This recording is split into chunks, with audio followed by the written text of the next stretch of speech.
তোমরা দেখতেই পাচ্ছ ঘুম থেকে উঠে একটু ঝুল বারান্দায় যাই, কারণ ঘুম থেকে উঠে একটু ঝুল বারান্দায় যেতে ভালোই লাগে। তো একটা পাখি দেখলাম, সেই জন্য আবারও ব্যাক করলাম। তো পাখিটা উড়ে গেছে, সুন্দর একটা ছোট্ট পাখি এসেছিলো। তো এরকম অনেক পাখি বা অনেক গাড়ি ঘোড়া দেখা যায়। আর কলকাতা শহরে গাছপালা তো মানে দেখা যায় না, ওই যেটুকু জানলা দিয়ে আমাদের পাশের বাড়িতে আছে গাছপালা ওইটুকুই। তো তারপর আমি চা গরম করতে চলে এসেছিলাম এখানে। আর এখানে দেখো লাউয়ের তরকারি হচ্ছে। আজকে বিশেষ কিছু হবে না, তাই মাই বানিয়ে নিয়েছে লাউয়ের তরকারিটা। তো লাউয়ের তরকারি সকালেও খাওয়া হবে রুটি দিয়ে, যার জন্যে লাউয়ের তরকারিটা আগেই চাপিয়ে দিয়েছে। আর এখানে আমি চাটা করে নিচ্ছি। আর রুটির ওখানে তো দেখতেই পাচ্ছ লেচি কাটা রয়েছে, তো রুটি করবে মা। তো এখন আমি চাটা খাবো।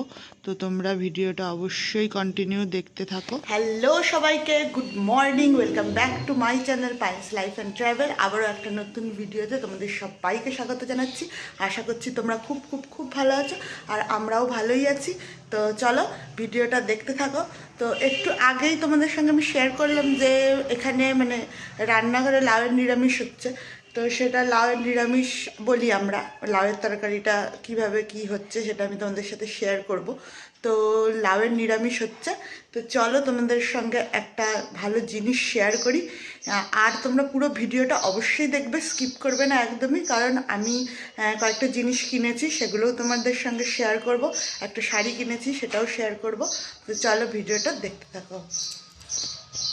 বিভিন্ন ধরনের সবজির খোসার বিভিন্ন ধরনের রেসিপি কিন্তু আমরা দেখে থাকি বা শুনেছি, অনেক কিছু করা যায়। কিন্তু লাউয়ের খোসা দিয়েও কিন্তু একটা মানে মোটামুটি রান্না করা যায়, ভালোই লাগে খেতে। তো সেটা তোমাদেরকে আমি দেখাচ্ছি পরে কি করা যায়। তো এখানে চা খাচ্ছিলাম, তখন দিদি ভিডিও কল করছিল, তো ওই জন্যে দিদির সঙ্গে এখন গল্প করছি। আর চাটাও খাওয়া হয়ে যাচ্ছে। তো এইটাই চলে, সকালের দিকে দিদি ফোন করে, ওর একটু সময় থাকে তাই। আর এখানে দেখো বেগুন ভাজাও হবে আজকে। আর আমি আগের দিন গ্রসারি মার্কেট গেছিলাম, তো সেখান থেকে আমন্ড বাদাম আর এখানে তোমার খেজুর নিয়ে এসেছি। তো খেজুরের এই প্যাকেটটাই ওরা দিল, যে বাচ্চাকে খাওয়াবো বলে কিনছি যেহেতু বলেছি, সেই জন্য বললো এই খেজুরটাই কিন্তু সবচেয়ে বেস্ট হবে। তো ওই জন্য এই খেজুরটাই এনেছি। আর আমন্ড বাদাম তো আমরাও খেতে পারবো, আর ভেজে গুঁড়ো করে বাচ্চাকেও খাওয়ানো যাবে, মানে স্যালাকের সাথে খাওয়াবো ভেবেছি, তো তার জন্যই কেনা। আর আমরাও খাই যেহেতু সকালবেলা ভিজিয়ে, তো ওই জন্যই কিনেছিলাম। আর এবার দেখো লাউয়ের খোসা বানাতে বসে গেছি এখানে।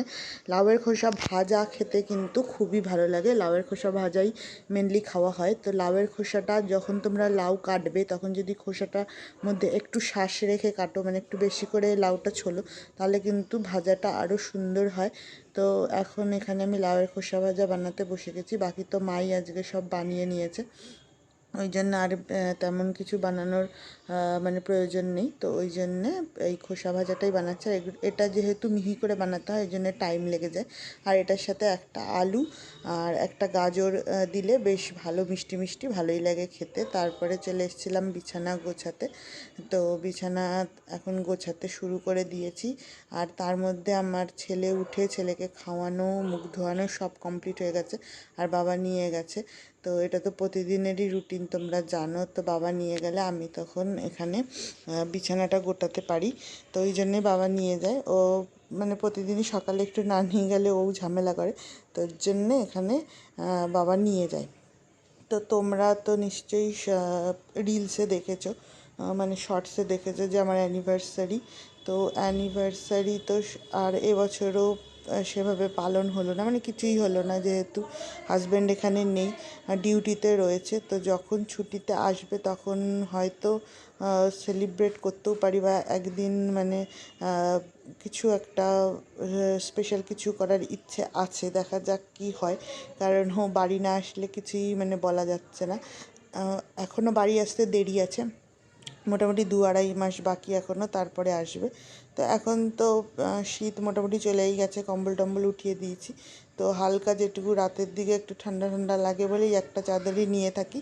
আমি আর মা যেহেতু সাইডে শুই, আর ছেলে যেহেতু মানে মাঝখানে শোয়, চিকু, ওই জন্যে একটা চাদরেই হয়ে যায়।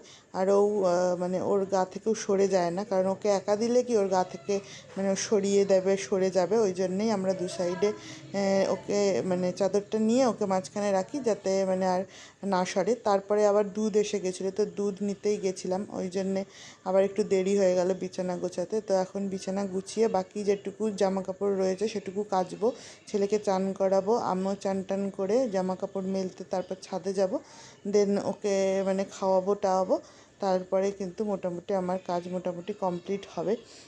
তো অ্যানিভার্সারি তো সেভাবে কিছু হয়নি, কিন্তু যে হাজব্যান্ড বলেছিল, মানে তোমাদের দাদাভাই বলছিল যে কিছু তো একটা নেও অ্যানিভার্সারিতে। নেওয়ার তো কিছুই ইচ্ছে ছিল না, যেহেতু এখানে নেই বা অ্যানিভার্সারি হবেও না, তো নিয়েই বা কী করবো, শুধু শুধু আলমারিতেই পড়ে থাকবে জামা কাপড় বা যাই নিই না কেন। তো বললো যে না, একটা শাড়ি নাও, আমি তোমাকে টাকা পাঠাচ্ছি, তো একটা শাড়ি নাও। তো ওই জন্যে একটা শাড়ি মানে কিনেছি, তো সেটাই তোমাদের সঙ্গে পরে শেয়ার করব। তোমরা ভিডিওটা কন্টিনিউ দেখতে থাকো, আর ভিডিওটা দেখতে আশা করি তোমাদের ভালোই লাগবে। তো কন্টিনিউ তোমরা দেখতে থাকো, আমি কিন্তু লাস্টে অবশ্যই শেয়ার করব।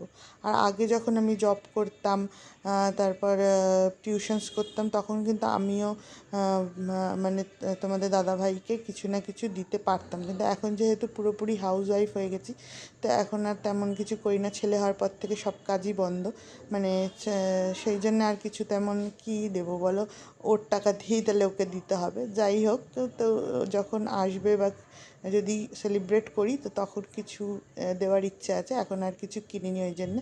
তারপর SBIতে চলে এসেছিলাম, একটু দরকার ছিল, টাকা তুলবো, আর কিছু কেনাকাটা ছিল, ওই জন্যই টাকা তুলতে এসেছি। তারপরে গেছিলাম একটু পার্লারে, আইব্রো করতে হবে, অনেক দিন করিনি, তো ওই জন্য আইব্রো করতে গেছিলাম। এখানে আমাদের দেখতে পাচ্ছ পার্লার রয়েছে গ্ল্যামার ওয়ার্ল্ড, এটাই কিন্তু সবচেয়ে ভালো পার্লার আমাদের এখান এলাকার মধ্যে, ওই জন্যে এই পার্লারটাই আমি যাই সবসময়, তো ওখানেই গেছিলাম। এবার দেখো এই যে শাড়িটা, এই শাড়িটাই কিন্তু কিনেছি। আমার কিন্তু একটা ব্ল্যাক শাড়ি কেনার খুব ইচ্ছে ছিল, ব্ল্যাক শাড়ি আমার কাছে কিন্তু একদমই নেই, কিন্তু ব্ল্যাকের ওপর সিলভার কালারের কাজ করা মানে চেয়েছিলাম, কিন্তু দোকানে বলল যে সিলভার কালার তো হবে না, তো সেই জন্য মাল্টি কালারের মধ্যে ওরা দেখালো, তো ওটাই নিয়ে নিলাম। ভেতরটা দেখো পুরো ছোট ছোট বুটি রয়েছে, কতটা সুন্দর শাড়িটা। পাড়ও লাগানো হয়ে গেছে, মা পাড় লাগিয়ে দিয়েছে, এরকম লাগবে। দেখিয়ে দিই, যখন পরবো তখন তো তোমাদের দেখাবই ভিডিও করে, এখন একটু দেখলাম।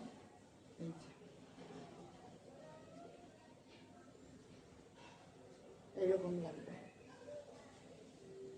চলো ডিজাইনটা ব্যাক ক্যামেরা করেও দেখিয়ে দেবো, আর সামনে থেকেও দেখিয়ে দিলাম। আর এইটা হলো ব্লাউজ পিস, এইটা সেমই এরকমই, এটা একটু ফুল বুটি, ওটা পান বুটি ছিল, এটা ফুল বুটি, আর এখানে পাড় রয়েছে, হাতা বা পেছনে দেওয়া যাবে। এইগুলো ডিজাইন। তো চলো শাড়িটা তোমাদের ব্যাক ক্যামেরা করে দেখাই। কিছু কিছু সুখে এত খুশি থাকে মিশে, ধরা দেয় অচেনা কাছে এসে ভালোবেসে। আজ মন খুঁজে পেল মনের খুশি, আজ মন ফিরে পেল সুখের হাসি। এলো যে স্বপ্নের দিন, ও কাছে এলো। ভালো লাগলে অবশ্যই লাইক, শেয়ার অ্যান্ড সাবস্ক্রাইব করে দিও। দেখা হচ্ছে পরের ভিডিওতে। Tata, bye bye.